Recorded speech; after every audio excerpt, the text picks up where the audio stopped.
So I now want to pass the mic to you. Wherever you are, listening in a car, taking us on a walk with you, doing errands, wherever you are right now, I want you to think about your own guiding phrase, your own mantra that's very meaningful to you. And I want you to stop and ask yourself, today, at this point in my life, what is a mantra that I'd really love to live by? Something that could act like a lifeline, some form of reassurance, something that maybe you wish somebody else would say to you. You know, it's interesting that we're having this conversation because Kendall, who is our middle child, who's 22, she's about to graduate from college. She's been talking about getting a tattoo when she graduates, but she doesn't know what it might be. And she's been thinking in the form of symbols. But for the purpose of this conversation, I really want you listening to us as I pass the mic over to you to be thinking about a phrase, whether it's a phrase like Chris's one gate that maybe one of your parents would say to you, or it's a phrase like it shall be that a friend of mine reminded me that I say all the time to her when I'm trying to get her to push through her fears and to believe in herself. And here's the interesting thing as you start to formulate in your own mind, what could that phrase or that word be for you? And I find this to be really interesting. See, mantras cut both ways because there are good mantras and bad mantras. There are mantras that work and mantras that don't. Mantras are powerful, but they don't work unless you believe what the mantra or the phrase says. And I'm going to unpack this because I think this is super important. It's why so many of us get positive self-talk or self-love completely wrong. A mantra is only going to work if you believe intrinsically in what the mantra means. And so I'll give you an example. A lot of you have been told that you need to have more positive self-talk, which you do.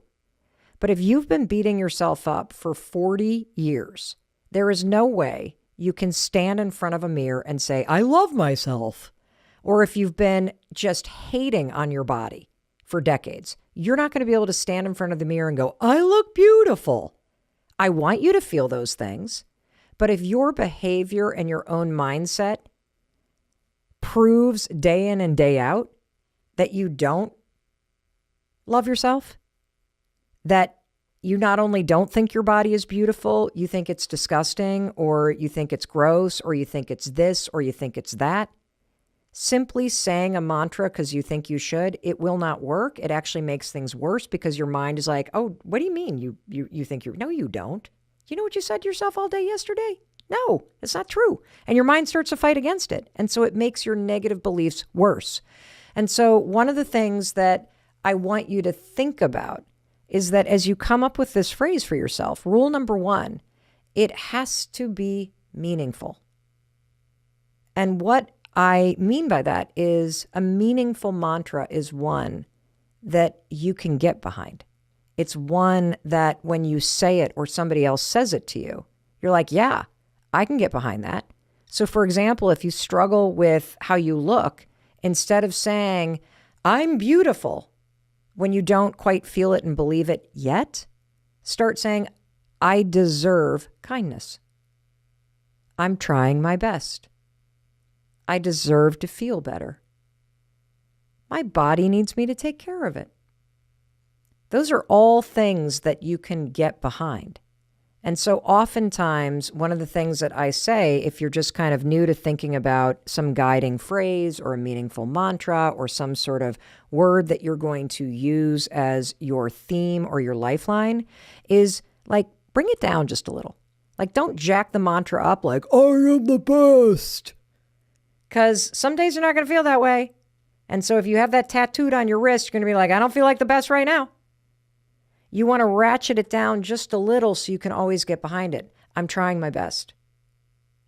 Anybody can get behind that. Here's some other ones. What if it works out?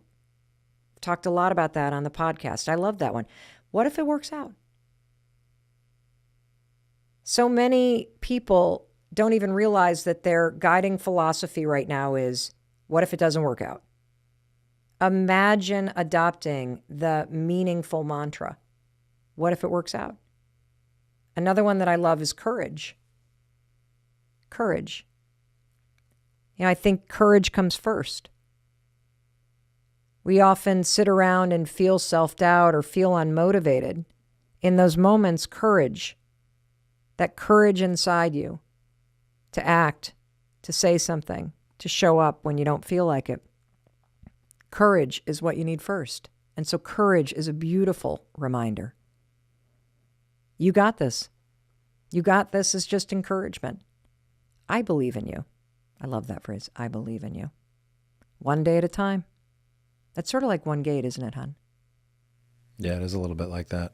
But I think what you're speaking to also is that, like everything that you just mentioned, almost alludes to a way of being or an attitude or, certainly a reminder. I'm glad that our kids haven't decided yet on what or when to put ink on their body, but I like the fact that they're clearly reticent until they find that thing. And that thing is by way of having watched us find our own phrase, which is very meaningful and has a profound message to us. And it is sort of embodied in a philosophy, for lack of a better term, that they haven't found that yet. And some of that could just be that they haven't grown up enough yet, if you will, to have put their finger on, well, what do I really need in those times to be reminded or to be encouraged, and I at least I think that's the hiccup so far for our kids, that they just haven't arrived on that yet. You just gave me a huge breakthrough. One way that you could figure out a meaningful mantra or this sort of guiding phrase for you is think about the future you, the person that you want to become. And just assume that it all works out. Just assume that you become the person that you dream about becoming. How about you let the future you give the present you that assurance and that advice, so that the tattoo or the Post-it note or whatever it is, the mantra that you say to yourself over and over, that it is a reminder from the person you're becoming that you got this. Believe, courage, all of that is incredible. Whoa, I love that. Tracy, who's also a friend and a colleague, she has a great one that's been on her bedside table for a year. Every day I'm learning and growing. I love that. Every day I'm learning and growing. Every day I'm learning and growing. And by simply repeating it over and over and over again, you will. Because what they always... And that's on her bedside table, not on her body. Yes. That's an option too for anybody, right? Well, yeah, because are... that's the reason why tattoos can be so powerful, is because a tattoo is what researchers call an environmental trigger. An environmental trigger is something that you encounter visually in a space that cues a certain thought or behavior. And a lot of us are aware of triggers in the negative sense. Oh, you trigger me. Oh, that sound triggers this. But you can use environmental triggers in a very positive and profound way. And I talk about environmental triggers extensively in the episode that we did called 5 Essential Hacks to Make New Habits Stick. And I love environmental triggers. And so for sure, this tattoo and your tattoo, that is a visual reminder that triggers a certain positive way of thinking. But you can use a Post-it note. In fact, this is the assignment, everybody. I want you to come up with a phrase, and you can borrow one that you've heard us say today and try it on for size, because it's sort of like you got to see if it fits. And how do you know if the phrase fits? You're not resisting it. You're not arguing against it. You're not saying the phrase, I'm beautiful. Yeah, but. No, you got to come up with something that feels right. It's sort of like Goldilocks and the Three Bears, right? One's too little, one's too big, one feels just right. That's how you try this on. Then I want you to take a Sharpie, a permanent pen, and write it on a Post-it note. And stick that sucker on your mirror or on your laptop, somewhere in your physical space that you're going to bump into it. Your bedside table, the way that Tracy does. Heck, if you're thinking about a tattoo, before you get a tattoo, make the tattoo in a Sharpie on your arm. And, I got to say, I don't want to hear any of you saying, Mel, I got a tattoo because of you. Like, you get a tattoo because you want a tattoo. Do not have me pressure you to get a tattoo. And I so believe in this. Don't you believe in this? Absolutely. Yeah. I mean, the environmental trigger piece just makes such a difference. Yeah. You have an interesting environmental trigger on your bulletin board. It's a photo of you. Why are you giggling? I knew somehow you were going to raise this topic again. Why? Guys, he is the cutest photo that our friend Jenny Maloney took. And it's a black and white photo of Chris. And he's looking off to the side and he's sort of smiling. And he posted it. He pinned it to his bulletin board. And he wrote in a Sharpie, you, with an arrow pointing at himself. And it sits right on his bulletin board at his desk. And I can see you tearing up. What does that photo mean? What does it trigger you to think?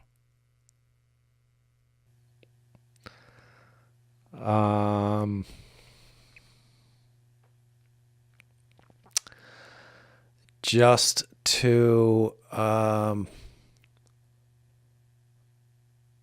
think I don't think it was, I was prompted to print the picture and tack it on my board as a piece of a homework assignment in a class that I'm taking, where I found myself through dream work and dream analysis to just need to be reminded that I'm perfect the way I am, that I'm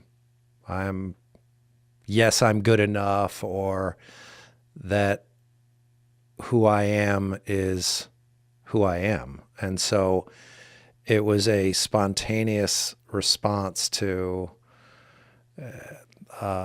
work that I was doing in this class to say, this was one of those hacks or habits I was going to develop, was to look at that picture every day and see me as I am and embrace and love that person.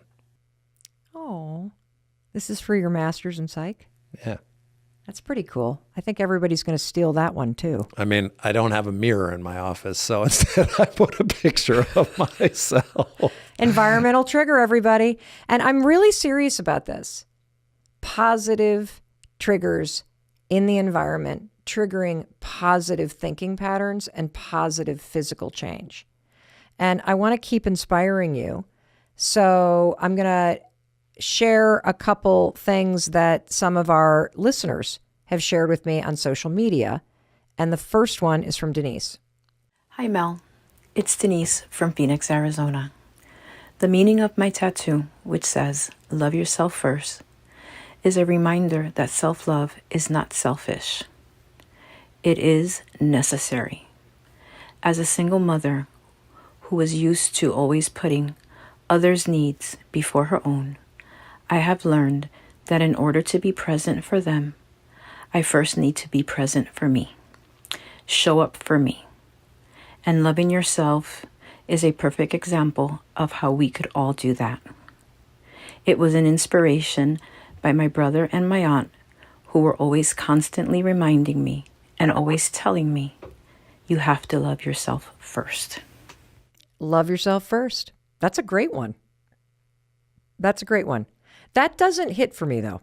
I mean, it's great for Denise, might be great for you, but this is why it's important to try it on. Love yourself first. When I think about it on my wrist, that doesn't like give me the tingles.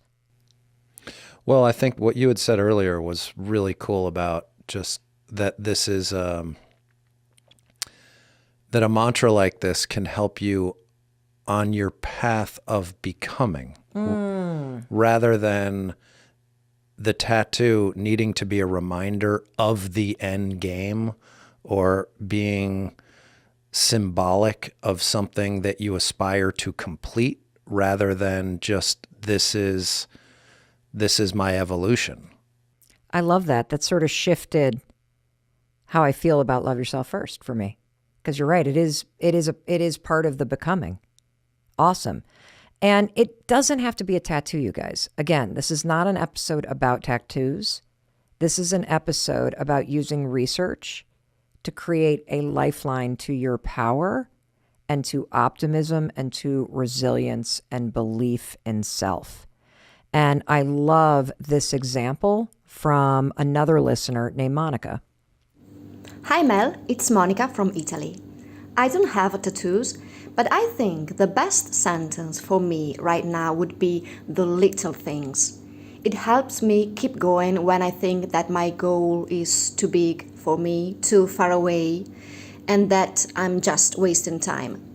And it also reminds me to enjoy the small, beautiful things of my life. Bye. Ooh, that's a good one too. Yeah, I love that. I love that. That reminds me of the thing that Oakley said at the end of the episode that we did just recently about anxiety, where he refers to your ordinary, extraordinary life. And that phrase, I could see him getting that tattooed on him at some point because he is so much a guy that focuses on finding the extraordinary in the ordinary. The little things, if you will. Wow. Love yourself first. The little things, one gate, it shall be. Yeah, the little things it's got a calming tone to it a little bit. Mm-hmm. I love that we're kind of dissecting these because I think it's really important that you truly pick a phrase that feels a certain way to you. Whether that's calming or uplifting or energizing, or it just feels like the truth. That no matter what's going on in your life, you can count on that this phrase is true. I think that's what makes it also somewhat hard, is that feeling. Mm-hmm. Like I think most people's reaction is to react swiftly to how that phrase or mantra sounds or feels in that moment, and then they move on, as opposed to, as you say, kind of sitting with it, letting it marinate, posting it on a wall, putting it by your bedside, but allowing it to seep in over time a little bit to see truly, like, how does that feel? Try it on. You know, I now want to get another tattoo. Because of this conversation. Yes. Maybe I'm going to get my mom to write something. Remember, this show is not about getting a tattoo. Okay, now listen. Are you saying I shouldn't get a tattoo? No, not necessarily. Well, I will tell you what I do want everyone to do. I do want you to take us passing you the mic very seriously. And I want you to try the power of creating a meaningful mantra or a word or a phrase that you can turn to every day. And I do want you to get a Post-it note or a piece of painter's tape or something that you can write your phrase, word, or mantra that's meaningful to you on it. And let's take it a step further. I'd love to see these. I believe in you is a good one. I believe in you. I believe in you. For years, though, that probably, well, if I think about it from me in the present moment, it wouldn't sink. Because there have been plenty of moments where I didn't believe in myself. Mm-hmm. But if I think about it as a message from the future Mel, the person I'm becoming, as if she was saying to me, I believe in you, Mel. And I know what's coming. And that's why I believe in you. That would go, ooh, I love that. That's really, maybe that'll be my next tattoo. But it's interesting how you describe that as though it's something outside of you or a voice or something external. Mm-hmm. Like, I don't think of One Gate as, like, I don't hear my dad talking to me per se. Like, I don't see my dad all the time. I think of it, whereas what you were just describing is some larger voice, which is profound and can be powerful, but it conjures up a visual. It shall be is a larger voice for me. Yeah. It is. And so I would love to see your meaningful mantra, and I'd love to see you. So take a photo of you and your Post-it note or you and your Sharpie and share your phrase or word or mantra and tag me, Mel Robbins, tag the podcast, the Mel Robbins Podcast. You might even be featured on our social media channels, but mostly I just want to see you and give you a virtual hug and a high five. And I want to get inspired by you. Speaking of meaningful mantras that you say to yourself, there's something I want to be sure to say to you. In case nobody else tells you this today, I wanted to tell you that I love you. I love you too. And I believe in you. I believe in you. And I believe in your ability to create a life that you love, one gate at a time. And if you do, it shall be. Oh, let's go get tattoos. Woo, there is something in the air today. I cannot wait to jump into our topic today. The universe is saying we have to talk about tattoos. I'm really excited because, first of all, my husband Chris is here. Hi, Chris. Hi, Mel. And I had to get Chris here because I am going to answer one of the most frequently asked questions that I get, and it is a question that is very personal.